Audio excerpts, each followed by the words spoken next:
There is a country that is often lauded by politicians all around the world. A place where taxes are high, but companies build worldwide recognition. A joyful land where it is frequently claimed the state, not the market, provides everything you need and regulates everything you don't. The proof that democratic socialism is the answer. But could this country in reality be one of the most capitalist in the world? In August 2025, we conducted a poll in the United States and Germany to learn what people think about Sweden. We asked two questions. Is Sweden more or less capitalist than the United States? And which one has more billionaires relative to the population? The results were as expected. Most people think that the United States is a more capitalist country than Sweden. 82% in Germany and 86% in the United States. And also the majority of respondents think that there are more billionaires in the United States than in Sweden. 74% in Germany and almost 90% of respondents in the United States. Today we are in Sweden to see if this opinion is true. Is Sweden a paradise of democratic socialism? Or is its wealth based on free market capitalism? Whenever I hear that Sweden is a socialist country, like Sweden, in Sweden, I feel like, oh, not again. The socialist policies of the 70s were a huge monumental failure. Even the Social Democrats wanted to get away from. Sweden is a place that has been radically transforming its economy over the last 30 years. While many people still see Sweden as it was in the 1970s, this view may be long outdated. And if you haven't heard about this transformation, this documentary is for you. You are about to discover a country that has done away with inheritance, gift and wealth taxes, home to outstanding entrepreneurs and a remarkable financial system. Sweden is not perfect in every respect, but much is very different from what you may have imagined. This is one of the biggest tourist attractions in Stockholm. Here you can see a 17th century warship in all its glory. In 1628 it was presented to the King Gustav II Adolf. It looked beautiful, people were cheering. But just 20 minutes later, with the first strong winds, it started to sink and hit the bottom. It was a shameful disaster. In the 1960s, Sweden, which was already one of the wealthiest and fastest growing countries in the world, started its romance with democratic socialism. At the beginning, everything looked great, but sometime later, the economy started sinking and almost reached the bottom. To understand how Sweden became a state that is able to redistribute so much today, we have to look at the source of its wealth. It's hard to believe, but in the first half of the 19th century, Sweden was one of the poorest countries in Europe. Because Sweden is and has been an extraordinarily successful country, taking itself out of extreme poverty in the 1800s. Sweden was a very regulated country. You still had guilds. But in June 1864, the government gave Sweden freedom of trade. Now every adult citizen could open their own machine shop or store. Slowly things started to change and Sweden began its long marathon to catch up with the rest of Europe. Still, a huge number of people lived in extreme poverty, and many fled from Sweden to the USA in search of better opportunities. When people left Sweden, the great exodus, who left? Well, it was the young, the ambitious, the people who wanted to achieve things in the world. I mean, they were dirt poor here. They went to America, the land of the free, to, get a better life. Fortunately, we had politicians that were ready to make reforms, and so they did. And a lot of liberal reforms were instituted after that sort of exodus. Freedom of enterprise was introduced in 1865. Through a series of market-oriented reforms, we were one of the first countries in Europe, if not the first country, to have an incorporation law with limited liability corporations, unleashed a flurry of companies in the late 1800s, early 1900s, that today are companies that we know as Ericsson or Alfa Laval, global giants coming out of innovation. From like being way, way behind to one of the richest countries in the world. The ones who stayed enjoyed record growth. From 1870 to 1970, Sweden had the second highest GDP per capita growth in the world. And all this with lower taxes and more economic freedom than the European average of the time. During the first 50 years after the reforms, life expectancy increased by 26 years. Infant mortality went down 85%, and with each decade, the spending power of a worker grew 25%. People were allowed to realize their potential, exchange ideas, exchange products, take risks, change professions freely, but also speculate and invest. But after almost a century of incredible growth, some politicians decided that the situation needed to be improved. Sweden is a very good example of a country that, in a democratic fashion, moved towards socialism. Some people thought that Sweden is a very homogeneous country, that we could have a system like a family. They talked about Sweden as folkhem, a home where everyone sort of lived together in the same home, and that was where we could try this kind of experiments. Almost no corruption, high work ethics, and a society where everyone trusts each other. Gunnar Myrdal was probably right. If there's a country in the world that would deal with socialism in a good way, it would be Sweden. And so Sweden seemed to be the perfect country to test the ideas of democratic socialism. Could anything go wrong? 70s was a great time. I grew up in the 70s. It was a great time for other things, but it was not economically a great time for Sweden. At the very beginning, there was plenty of wealth to be shared. People were willing to give. And no one expected that one day they would have to pay more than 100% taxes. If you start out 1960, we had actually lower taxes than, for example, US or UK. But then Sweden embarked on a road where we increased taxes very sharply during the late 60s and the 70s. And actually, we went so far that our country took a lot of harm. They were pushing Sweden to become much more of a planned economy. They also had this ambition of changing society by legislation. So they instituted a lot of laws. Employment protection is one of them. All these kind of things where they were like trying to make society work better by, regulating it harder. After a while, growth started to decline a little. Sweden was no longer one of the fastest growing countries in the world, but it was still doing very well. In 1970, Sweden was the fourth wealthiest country in the world. The system continuously expanded, from 700,000 government employees in 1970 to 1,200,000 in 1975. When I was young, it was like suspicious to be a private business owner. When people said, he's an entrepreneur, that was said with suspicion. Cheaters, they were like exploiting people. Oh, he's an entrepreneur. He has a company car and his own company. Man, it's got to be some level of cheating. Where does his money come from? We had it like a second exodus, but this time it wasn't sort of the poor and downtrodden that left. It was actually like the entrepreneurs, the well-off, people who earned so much money that, they had a marginal tax rate over 100%. They left Sweden.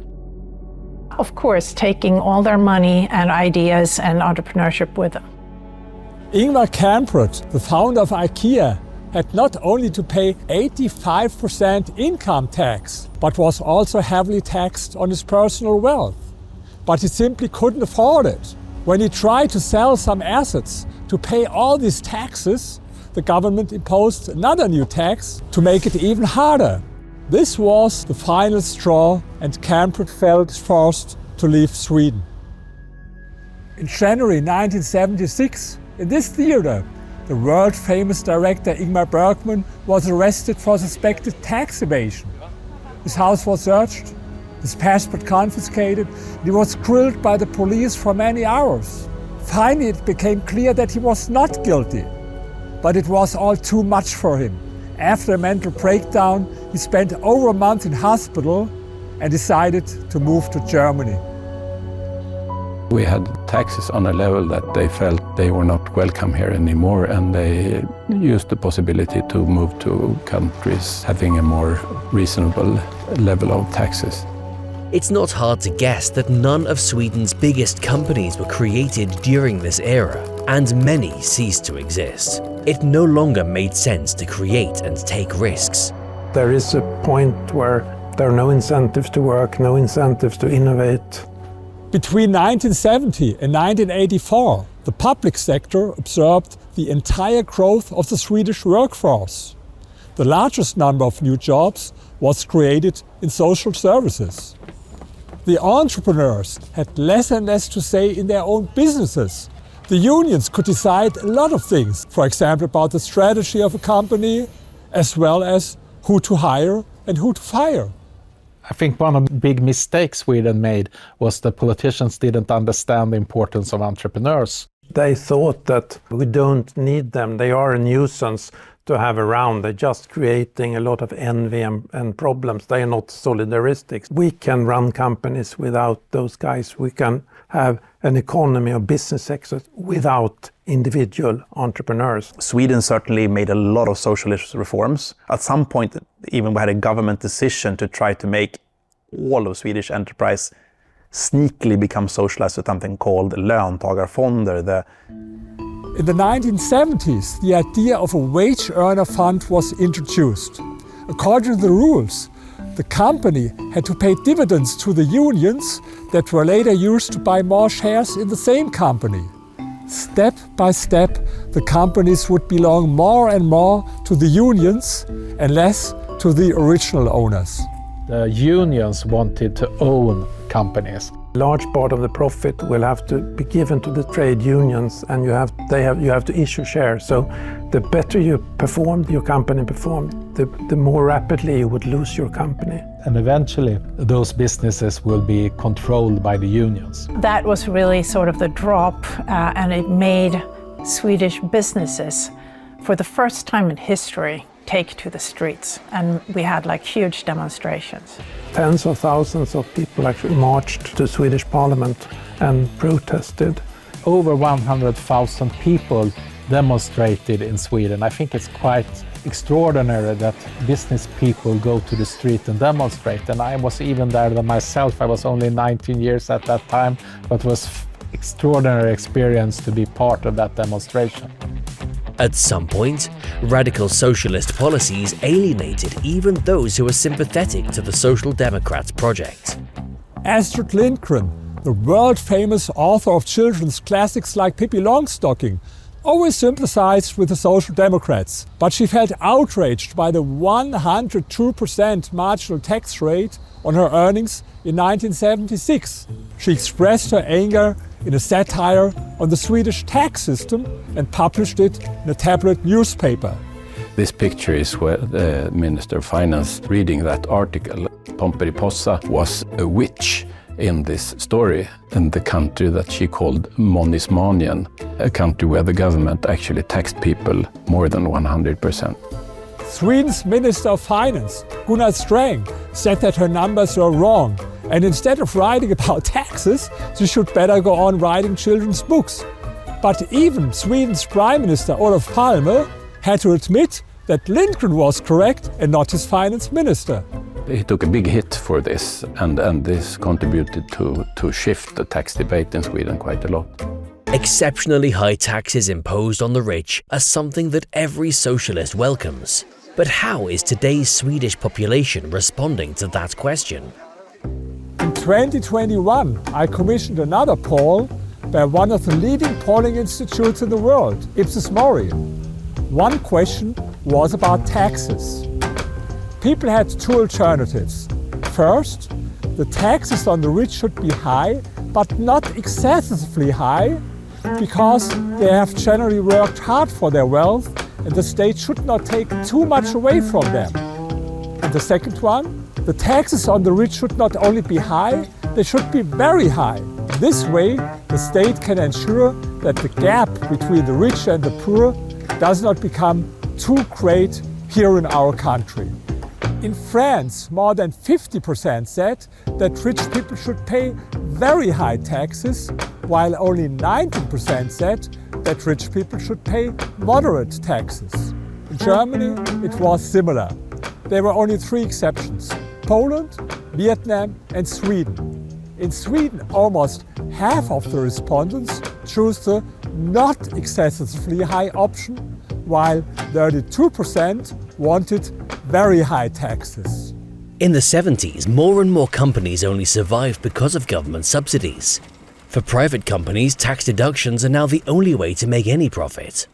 Apparently, not only entrepreneurs were now forced to find creative ways to dodge the fiscal bullet. In 1974, ABBA won the Eurovision Song Contest. But did you know that the way they dressed was driven by the tax deduction system?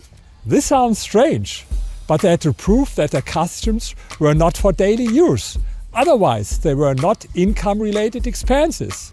And so they dressed in the most uncommon way possible. The costumes weren't ugly enough. If the costumes looked too nice, so to speak, they were not deductible. Now it became clear that democratic socialism could not be implemented even in Sweden, despite the high work ethics and common trust that were now declining everywhere. Expansion of the welfare programs made staying home more profitable than working. In the mid-1980s, you had a system where you could just call an answering machine and say that I'm sick now. And you didn't need a doctor's certificate or anything for the first 7 days. The big companies, I know that Volvo in Gothenburg, they had to have like 30% more people hired.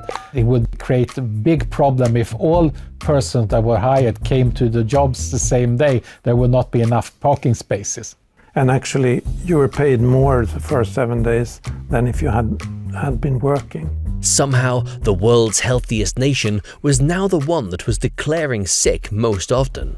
In 1960, for 100 Swedes who worked in the private sector, there were only 38 who depended in one way or another on the government, whether they worked for the government or received social welfare. 30 years later, in 1990, the number had increased from 38 to 151. In the late 1980s, the Swedish government started to devalue the currency to solve a growing number of financial problems. But this policy led to unemployment and inflation. The economy stagnated, people didn't like what they got, and, it crashed. And it was not any right-wing politician that criticized the traumatic situation of the state economy. It was the socialist finance minister himself. Kjell-Olof Feldt was a finance minister, and he was one of those social democratic politicians that understood that Sweden was on the wrong way, that the taxes were too high and we have a lot of loopholes and so on. So he called the tax system perverse. Rotten and perverse. And that was the situation in late 80s, and that was also what led up to the big tax reform that Sweden had in 1990. It became clear that the socialist experiment had failed and that a radical policy shift in the direction of more economic freedom was necessary. And when the center-right government won the election in 1991, they commissioned Assa Lindbeck, who was a former social democrat, to do a program to solve the Swedish economy. And they presented a program with 104 points that Sweden had to do. And this was, for instance, the start of the Swedish big tax reform. After the 1990s crisis in Sweden made a lot of reforms and had a huge sort of crisis consciousness, if you want. That's when we started to realize that we need a more market economy, a more competitive economy. We're starting doing this.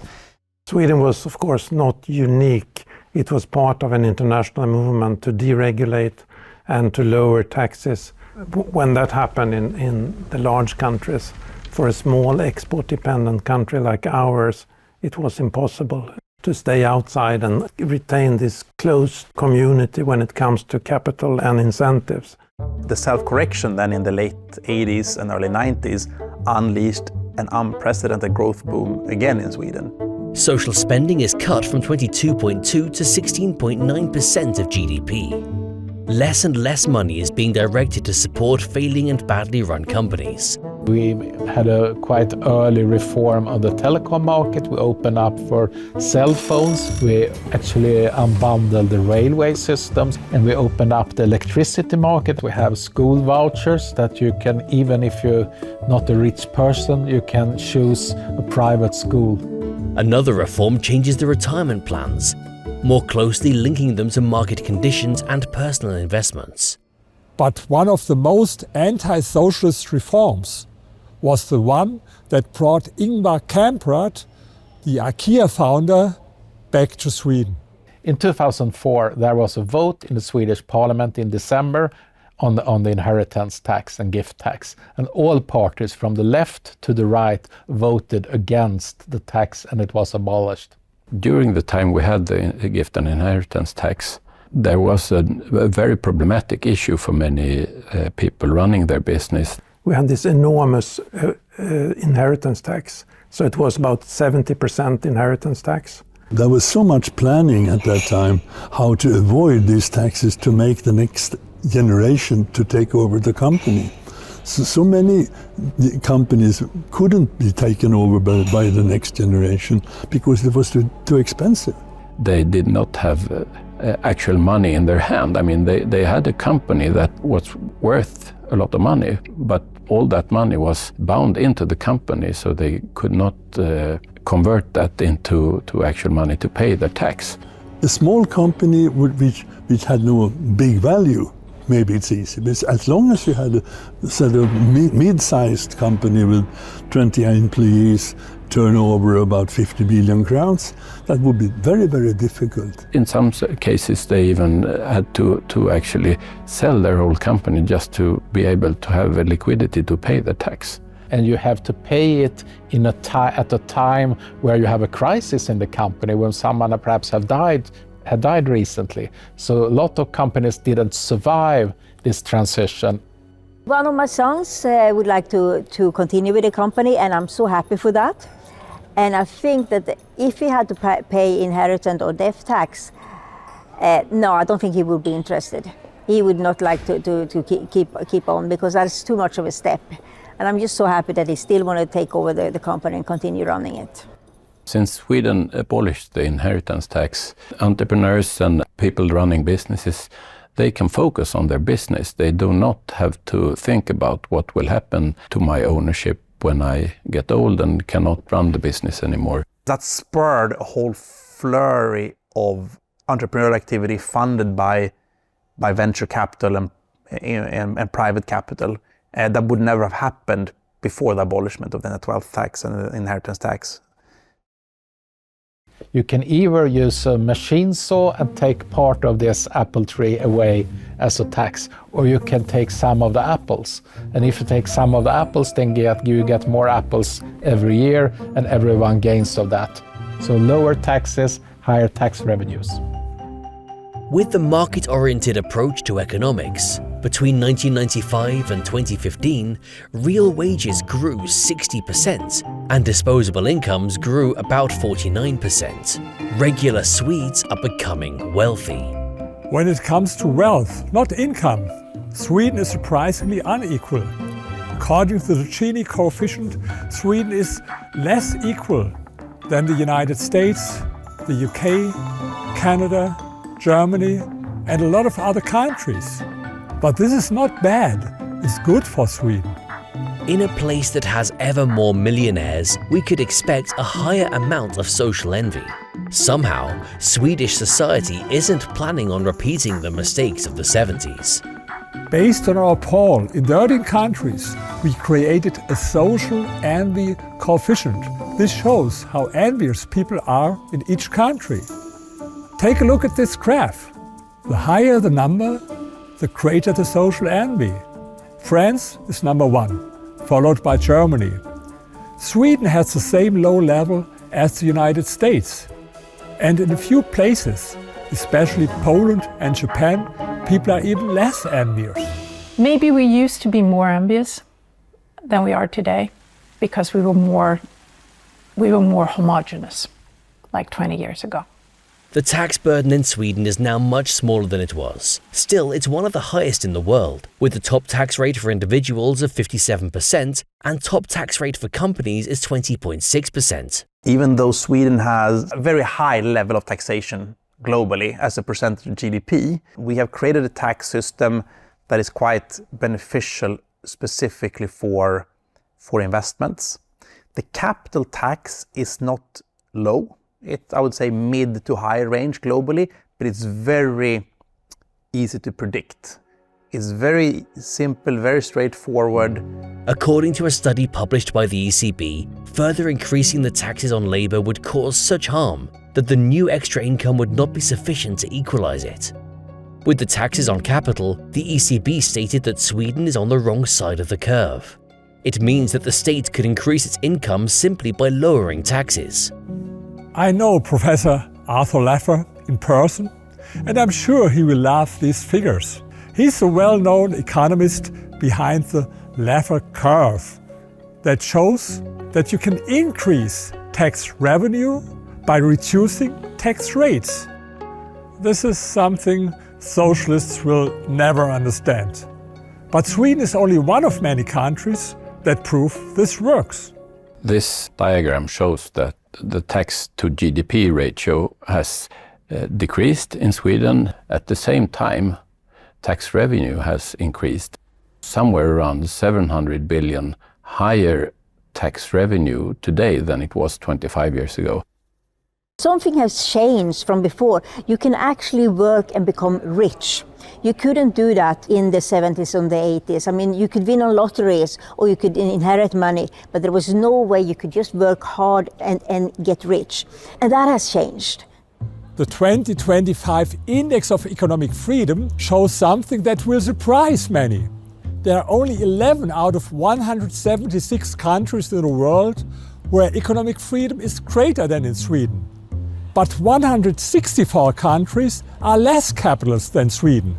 For example, the United States at number 26, the UK at number 33, or France at number 63. Can you remember the poll I mentioned at the beginning of this movie? A huge majority believed that the United States is a more capitalist country than Sweden. An opinion that is very popular, but also very wrong. We're balancing between these things, high tax pressure and certainly a high redistribution of income, while also having a vibrant investment economy. Today, I think we are more free than the United States. And now, without the wealth tax and no inheritance tax, much more economic freedom than most developed countries in the world, Sweden is growing rich in billionaires. In our surveys, 74% of respondents from Germany and 89% in the USA declared that without a doubt there are proportionally more billionaires in the USA than in Sweden. There are two ways to count Swedish billionaires. The bigger number comes out if we count every Swedish billionaire. The number is a bit smaller when we exclude those who live outside Sweden. But in both cases, the number of billionaires per 1 million citizens is bigger than in the United States. Most people think that the opposite is true. The fact that Sweden has more wealthy people does not mean that ordinary Swedes are worse off. The pension reform with funded savings invested in the stock market has made every Swede wealthier. Getting rich people, it's not a zero-sum game. They don't become rich at the expense of the population. They become rich to creating something. And usually that then creates a lot of rings on the water and benefits for a lot of other people. I've looked into the numbers on the Forbes list of billionaires, and in 2003, before the reforms, Sweden had 2 billionaires on the Forbes list. Today we have 32. It's tremendous. From 2 to 32 billionaires in 20 years. According to Nobel Prize winner William Nordhaus, entrepreneurs capture 2% of total gains of innovative entrepreneurship. So if somebody has become a billionaire, they must have contributed tens of trillions of worth into the economy. Think of that. Every time you use Spotify, compliment the safety of Volvo cars, wear H&M clothes, or dine at an IKEA table. Generally, being an investor in Sweden is really good. If you want examples, I could probably give you 45 examples. We have 45 unicorns And we have over 500 IPOs on the stock market only the last decade. And that's much more than several other countries together. Hooray, Sweden. And the fact that our capital market is very well working has also contributed to people being successful, running their businesses, being wealthy. They have chosen to stay in Sweden. There's sometimes talk about Sweden having not enough venture capital and that it's hard for startups to get wings and grow. I'm ready to sort of entertain the notion that it would be good to have more money flowing around, which means that it would be good to have even more rich people throwing money on the next generation.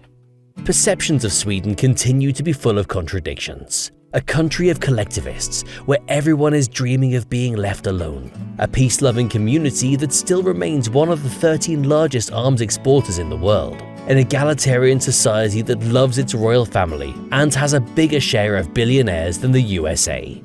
And now one of the most pro-capitalist nations that is widely, albeit mistakenly, praised for its extensive implementation of socialist principles. We showed that Sweden is not an example for democratic socialism. But of course, there are still elements of socialism in today's Sweden, as there are in many other so-called capitalist countries. Yes, Sweden abolished the wealth tax, inheritance tax, and gift tax, but income tax is still too high. And also there is no minimum wage. The labor market is still over-regulated. I am actually for a certain level of welfare and protection in the economy for people who cannot work. But the social welfare system should not be at the level where it impedes people's incentive and willingness to work. In the last 200 years, capitalism reduced the number of people living in poverty from 90% to 10% today. In the same period, the number of rich and super rich people increased dramatically. At the same time, socialism improved people's lives nowhere. In most cases, socialism led to dictatorship and murder. And even the few examples of democratic socialism failed, as the example of Sweden shows. When I grew up, you were suspicious if you wanted to run a business. Today, I think it's the opposite. I see young people my daughter's age, they want to be entrepreneurs. They think it's a cool thing to be. The story of entrepreneurship has become the story of a hero. They are role models for young person. Today people view entrepreneurs as part of the heroes of society. We are really proud of Spotify, we're really proud of Klarna, we're really proud of Volvo or IKEA. And that creates this whole sort of we can do it kind of, attitude, I think. I think we've come a long way there, and that has helped people's view also on he's rich, but he'll reinvest some of that money and we're all better for it. Today's socialists argue that there shouldn't be any billionaires. Sweden proves the opposite. Billionaires can actually be good for a country. And this is also true for Switzerland, which has even more of them. Of course, there are some places without any billionaires, like some very poor African countries, Cuba or North Korea. But given the choice, I would pick Sweden or Switzerland. And billionaires wouldn't bother me one bit. What's your take? I think Sweden during the 1970s and 80s, during the socialistic experiments, was vaccinated against socialism. And I hope other countries can look at Sweden and don't do the same mistake. But now we see the growing embryo of a backlash. New people come out and they don't have the memory of the bad times, which really put focus on stuff that matters. So yeah, it will come back. Should billionaires exist? No. And I think it comes probably every 30 or 40 years, every generation. You have so good times, so you forget about why you have a good time. That's because we did this to get here. And we did this because we were in trouble before. Ideas from the Social Democrats, they don't die that easy. Socialism is just like the scallion. It looks inspiring and promising. And today, this old ship even brings profit in a market system by selling tickets, books and gifts. Everything seems to be great. until somebody tries to actually sail with it. And just like the economist Gunnar Myrdal said, if it doesn't work in Sweden, it won't work anywhere. Sweden ended its romance with democratic socialism by coming back to what made it strong and wealthy. And it's free market capitalism that made all these welfare programs possible, not the other way around. These are some of the lessons we can learn from Sweden.